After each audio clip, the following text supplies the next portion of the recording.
আজ থেকে হাজার হাজার বছর আগে অর্থাৎ দাপর যুগ ও কলিযুগের সন্ধিক্ষণে ভগবান শ্রীকৃষ্ণ পঞ্চপাণ্ডবকে উদ্দেশ্য করে 5টি ভবিষ্যৎবাণী করেছিলেন কলিযুগ সম্পর্কে। আর এই ঘটনা লিপিবদ্ধ করা হয়েছিল উদ্ভব গীতা গ্রন্থে। বলাই বাহুল্য, ঈশ্বরের বাক্য কখনো বিফল হয় না। আর তাই আজ এই ঘোর কলিযুগে এসে সেই 5টি ভবিষ্যৎবাণী মিলে গিয়েছে অক্ষরে অক্ষরে।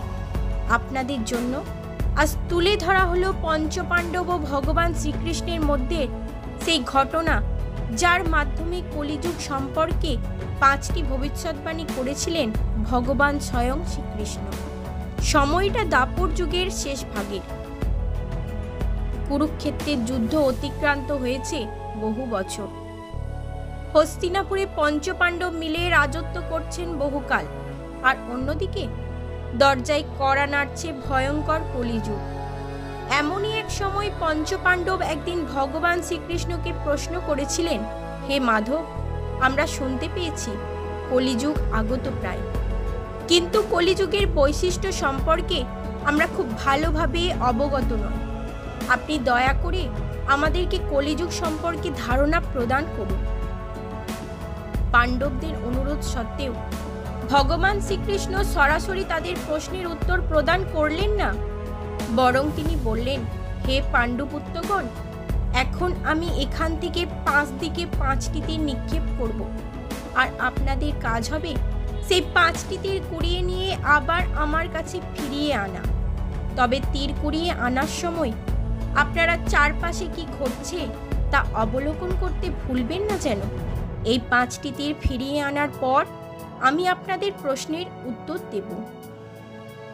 পাণ্ডবগণ সানন্দে শ্রীকৃষ্ণের কথায় রাজি হলেন এবং শ্রীকৃষ্ণ তার ধনুক দিয়ে 5 দিকে 5টি তীর নিক্ষেপ করলেন।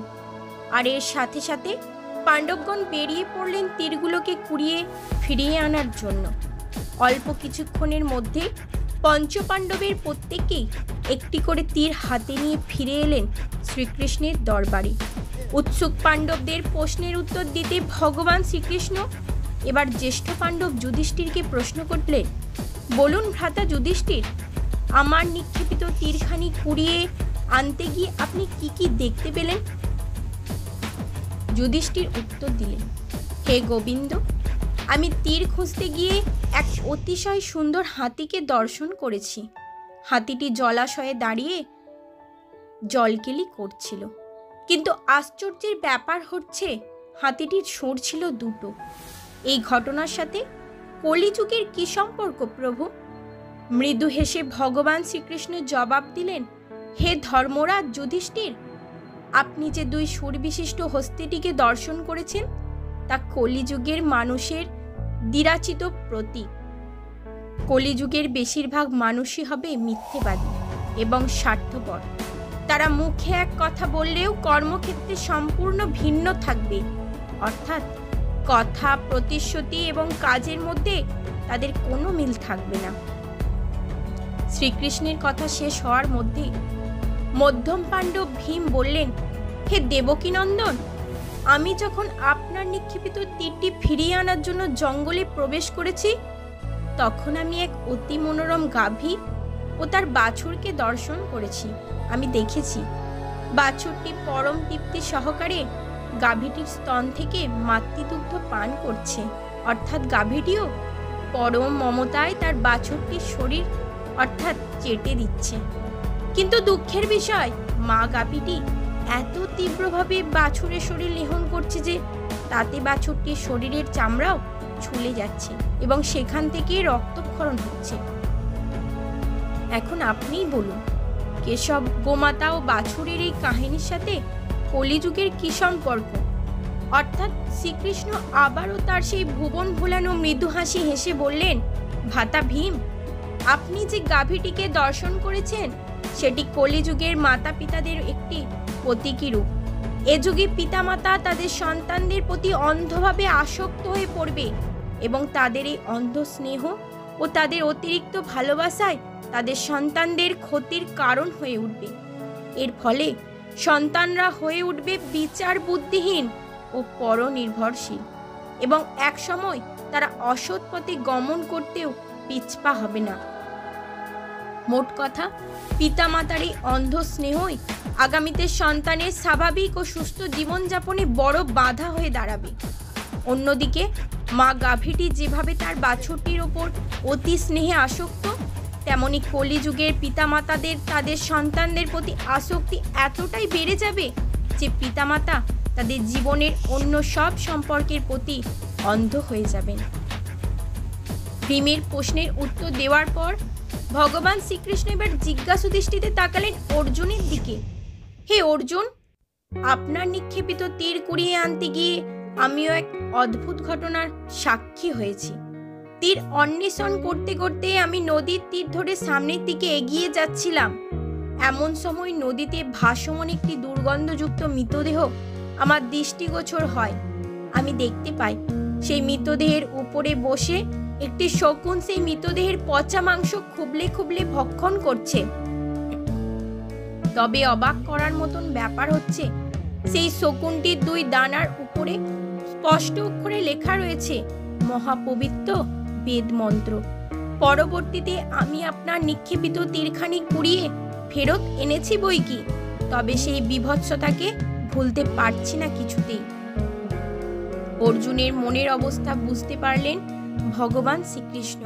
তিনি বললেন, হে পার্থ, তোমার দেখা ওই শকুন পক্ষীটি কলিযুগের ভণ্ড সাধকদের একটি প্রকৃতি রূপ। কলিযুগে ভণ্ড সাধকের পরিমাণ বহু গুণ বৃদ্ধি পাবে। এই সকল ভণ্ড সাধকদের ধার্মিক, জ্ঞানী ও আধ্যাত্মিক শক্তি সম্পন্ন হিসাবে জগতে খ্যাতি বিরাজ করবে। তবে তাদের প্রকৃত মানসিকতা হবে শকুনের মতো ধূর্ত ও স্বার্থান্বেষী।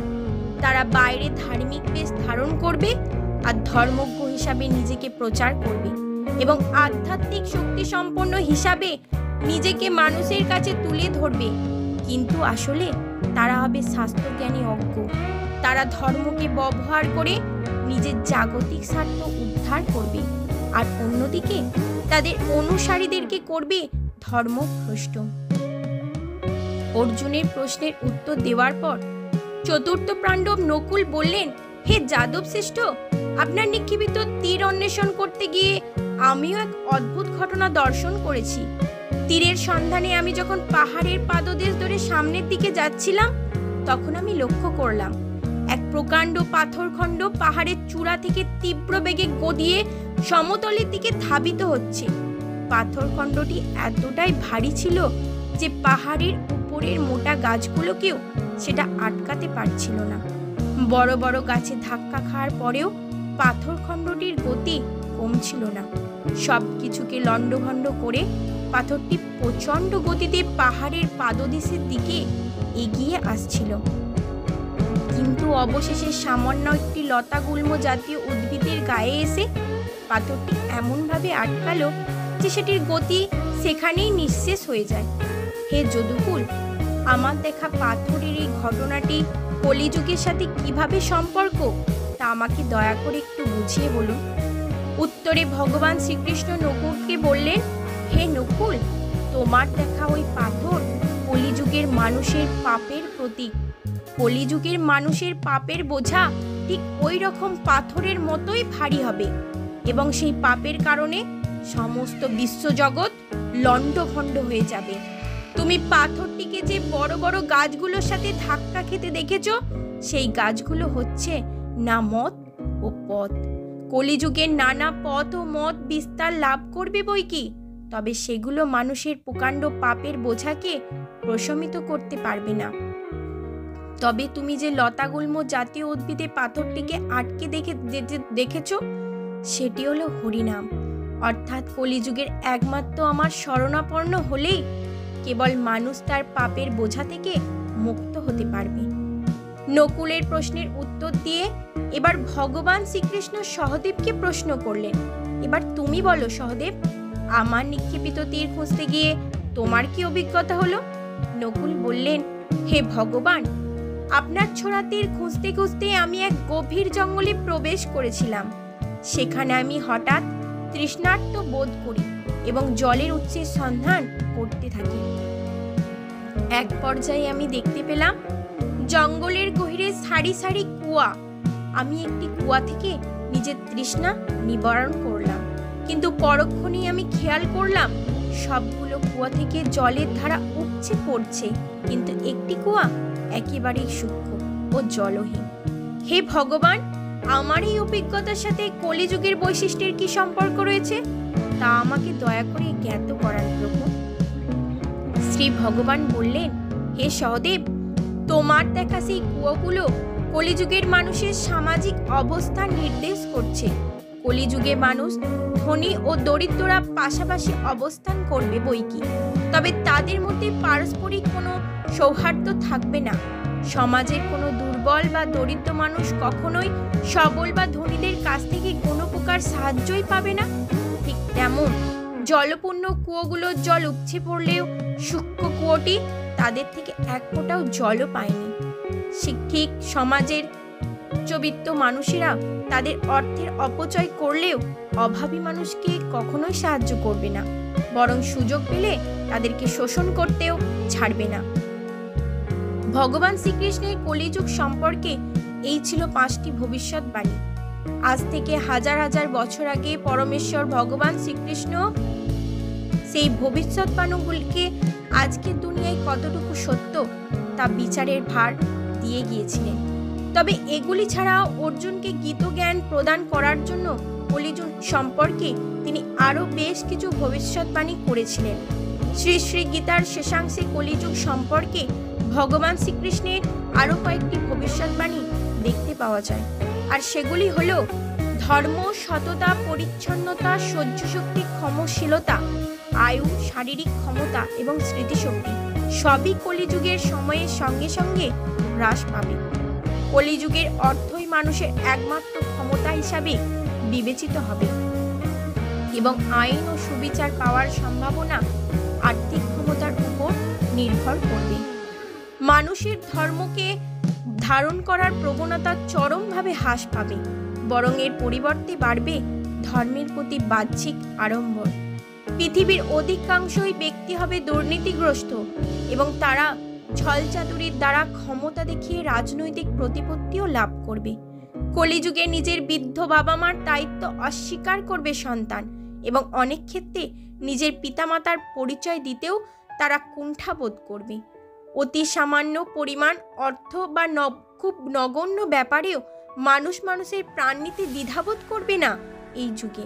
তাছাড়া সামান্য স্বার্থে আঘাত লাগলে সব পুরনো সম্পর্ক ভুলে মানুষ নিজের প্রতি আত্মীয়ের চরম ক্ষতি করতে উদ্যতও হবে।